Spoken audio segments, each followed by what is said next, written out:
Happy Friday! Hello, my friends. We have almost made it to the weekend, so I don't know about you, but I am very excited for the weekend. I hope that you all take some time to relax and rest this weekend. I can't even speak. It's Friday and my words are just gone. We need extra time right now to rest and refuel and rejuvenate because the levels of stress in our lives has increased exponentially, tremendously, whatever word you want to use in most circumstances. So give your brain and body the rest that it needs when you have the chance. So whether that's this weekend or whatever other time your schedule allows, make sure that you're giving yourself some extra time to practice that Sabbath and get the rest that you need. It is a gift that we should use. In previous videos this week, I talked a lot about reframing and changing our perspective. And this is an important concept during difficult and stressful times. So I wanted to spend a little bit more time on it today. One of the biggest causes of anxiety is our brain's ability to get stuck on the negative. It loops us constantly through all the thoughts about our problems and the challenges and all the ways that things could go wrong. And these thoughts just spirals us deeper and deeper into hopelessness.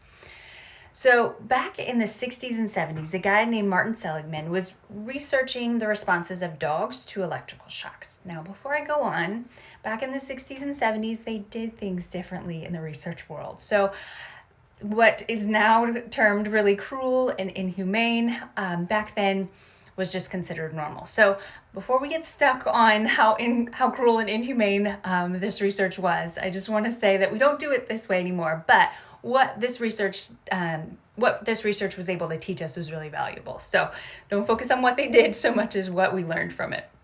So in the experiment, the researchers trained some dogs to experience electrical shocks after they heard a tone. So it's just known as classical conditioning. There's lots of research done on it, but they would play a tone and the dogs would receive an electrical shock, whether they wanted to or not. There was nothing they could do. It just happened. And so the dogs just learned to deal with the fact that they were going to get shocked every time they heard the tone. So in a later experiment, they took a box, and on one side of the box, they had the floor was electrified, and the other side of the box was totally safe. There was no electrification. Is that the word? And in the middle was just kind of a small barrier. So they put dogs in the box, and the dogs that had been classically conditioned to expect electrical shocks, when they felt the electrical shocks, they did nothing. They just sat there and endured. But dogs that had never experienced that previous experiment of the classical conditioning to expect the electrical shocks, they just hung out, or they didn't hang out, and they realized, oh, I can just jump over this barrier and go to the safety of the other side. So they learned that these dogs that had been in the previous experiment where they had been exposed to these electrical shocks and there was nothing that they could do about them, they had learned hopelessness. And the other dogs that had never experienced that didn't realize that there was a problem here. They would just move to the side of safety. So this is what we call learned helplessness. And that is the belief that there is nothing you can do to improve your situation. So raise your hand if you can think of a time when you've seen learned helplessness in action, either in your life or in the life of someone else.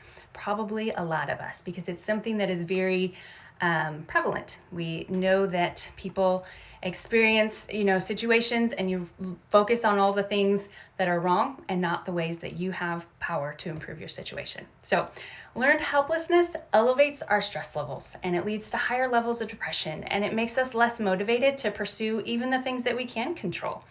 But fortunately, since those initial experiments on learned helplessness, researchers have also discovered that there is such a thing as learned optimism and learned happiness. So you have the ability to change. Even the most pessimistic, skeptical person on the planet has the ability to feel more empowered, more capable, and able to change their circumstances. We are not helpless and we are not hopeless. We all have the power to change our circumstances and our experience in the world. And we do this by reframing and making small changes in our perspective that will gradually lead to better well-being and happiness. So another thing I wanted to kind of talk about today is what is called gravity problems, because these can lead to learned helplessness as well. So gravity problems are problems that you can't change. And we all know that gravity exists. You can jump and leap and try as hard as you can, but gravity's still there. And we know that what goes up must come down because gravity exists. You cannot change it. There's nothing that you can do to change the fact that gravity exists. And you can focus on that problem and feel like you're helpless and hopeless and there's nothing that you can do. And there's many situations and many problems in life that are like gravity. They just exist and there's not anything that we can do. But that doesn't mean that all is hopeless and lost. If you've ever been on an airplane or seen an airplane, you know that even with the effects of gravity, humans have still figured out how to fly, and they do it pretty successfully. So even with gravity, we can find a way to reframe and change our perspective to give us hope and give us the ability to overcome the helplessness of gravity to still do the things that we want to do. So the goal when it comes to a gravity problem is to reframe the problem into something that is workable.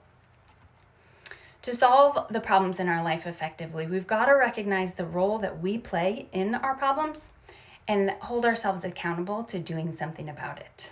So how can you look at the problems that you are facing from a perspective that puts you in control? So identify the thoughts that you're having about your circumstance to kind of help you see how you are defining it. Are you giving all of your power away with the words that you're using to describe it? Or are you holding the power within yourself so that you have the power to change and to do something about it?